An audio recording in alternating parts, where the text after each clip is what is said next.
대표님, 하나만 여쭤보겠습니다. 회사 장부 마지막으로 펼쳐보신 게 언제입니까? 매출은 분명히 오르고 있습니다. 50억에서 70억, 100억까지. 숫자는 올라가고 있는데 연말만 되면 늘 빠듯한 느낌.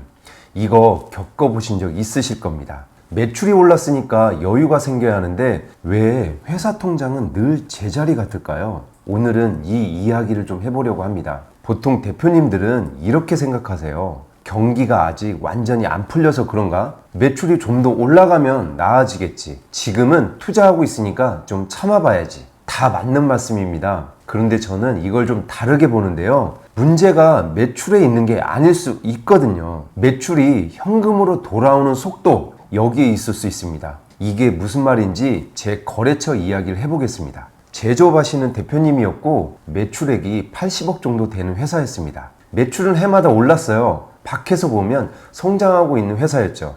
그런데 장부를 같이 열어봤더니 영업현금 흐름이 2년 연속 마이너스였습니다. 손익계산서에는 이익이 찍혀 있습니다. 그런데 회사 통장에는 현금이 안 남아 있는 겁니다. 밖에서 보면 성장인데 안에서 보면 통장 버티기였던 겁니다. 이 대표님은요, 품질만큼은 절대 타협을 안 하시는 분이셨습니다. 현장을 직접 챙기셨고 제품 하나하나에 자부심이 있으셨습니다. 회사를 키워온 것도 결국 그 고집 덕분이었죠. 그런데도 연말만 되면 늘 빠듯하셨습니다. 대표님 스스로도 이해가 안 되셨던 거죠. 나는 열심히 이렇게 뛰고 있는데 왜 돈이 안 남지? 저는 이 이야기를 듣고 장부를 펼쳐봤습니다. 제일 먼저 눈에 들어온 게 매출 채권이었습니다. 해마다 6억에서 7억 정도가 매출 채권으로 잡혀 있었습니다. 매출액의 10% 정도가 아직 통장에 안 들어온 채 밖에 묶여 있었다는 뜻입니다. 이게 얼마나 큰 숫자냐면 이 회사의 이익률이 7에서 8% 정도였거든요. 한 해 벌어들이는 이익만큼의 돈이 통장 밖에 묶여 있었던 겁니다. 버는 속도보다 돈이 묶이는 속도가 더 빨랐던 겁니다. 이 이야기를 들으면 이런 생각 드실 수 있습니다. 매출 채권이야 원래 있는 거 아닌가? 외상이 좀 있을 수 있지. 맞습니다. 매출 채권 자체가 문제는 아닙니다. 문제는 그게 점점 늘어나고 있었다는 겁니다. 왜 늘어났냐면 거래처 결제 조건이 있었습니다. 대부분이 60일, 큰 거래처는 90일이 넘었습니다. 물건은 먼저 나가는데 돈은 한참 뒤에 들어오는 구조. 그런데 이 대표님이 왜 이런 조건을 그대로 두셨을까요? 거래를 끊을 수가 없으셨던 겁니다. 큰 거래처일수록 결제가 느린데 그 거래처가 매출의 상당 부분을 차지하고 있으니까 결제 좀 앞당겨 달라 이렇게 말씀하시면 관계가 틀어질까봐 걱정되셨던 겁니다. 그리고 매출이 올라가고 있으니까 괜찮겠지 이런 생각도 있으셨을 겁니다. 숫자가 커지니까 언젠간 돈이 들어오겠지 하는 느낌. 이게 자연스러운 심리입니다. 그런데 생각해 보세요. 이 회사는 매출이 오르면 매출 채권도 같이 오르는 구조를 가지고 있었던 거죠. 더 많이 팔수록 밖에 묶이는 돈도 같이 커지는 구조. 매출은 성장의 신호인데 동시에 현금이 묶이는 신호이기도 했던 겁니다.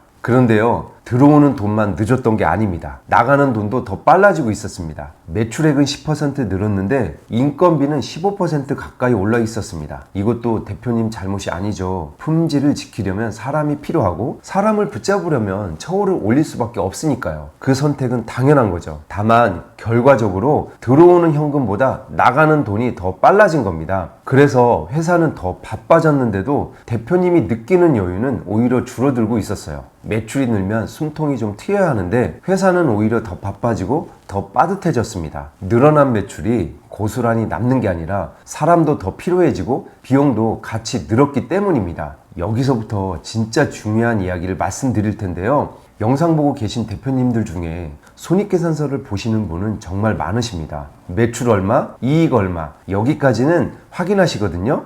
그런데 현금 흐름표까지 보시는 분은 거의 없습니다. 이 두 장부가 뭐가 다르냐면요. 손익계산서는 벌었는지를 보여주지만 현금 흐름표는 남았는지를 보여줍니다. 이 차이가 엄청 큽니다. 이 회사도 손익계산서상 이익은 남았습니다. 벌긴 번 거죠. 그런데 영업현금 흐름은 2년 연속 마이너스. 번 돈이 현금으로 안 남았던 겁니다. 들어오는 돈은 늦고 나가는 돈은 빨라지고 있었으니까 장부에는 벌고 있는 것처럼 보여도 실제 통장에는 돈이 없었던 거죠. 그제서야 왜 연말만 되면 늘 빠듯해졌는지가 보이기 시작한 겁니다. 대표님, 이거 한번 생각해 보세요. 지금 대표님 회사 손익계산서에 이익이 찍혀 있으시죠? 그 이익만큼 통장에 현금이 남아 있습니까? 남아 있지 않다면 그 차이가 어디에서 왔는지를 봐야 합니다. 대부분은 매출 채권에 묶여 있거나 재고에 잠겨 있거나 선투자로 나간 돈에 들어가 있습니다. 장부에는 자산으로 찍혀 있지만 대표님 통장에서는 빠져나간 돈인 겁니다. 그러니까 대표님이 느끼시는 회사는 벌고 있는데 회사는 왜 돈이 없지? 이 감각, 이게 착각이 아닙니다. 장부와 통장은 다른 이야기를 하고 있었던 겁니다. 그리고 대표님, 여기서 한 발만 더 들어가 보겠습니다. 이 구조가 왜 무서운지 아십니까? 매출이 안 오를 때는 그래도 괜찮습니다. 규모가 작으니까 묶이는 돈도 작거든요. 그런데 진짜 위험한 건 매출이 빠르게 오를 때입니다. 매출이 확 뛰면 매출 채권도 확 뛰고 재고도 더 쌓아야 하고 인력도 더 뽑아야 합니다. 돈이 나가는 속도가 들어오는 속도를 순식간에 추월하는 거죠.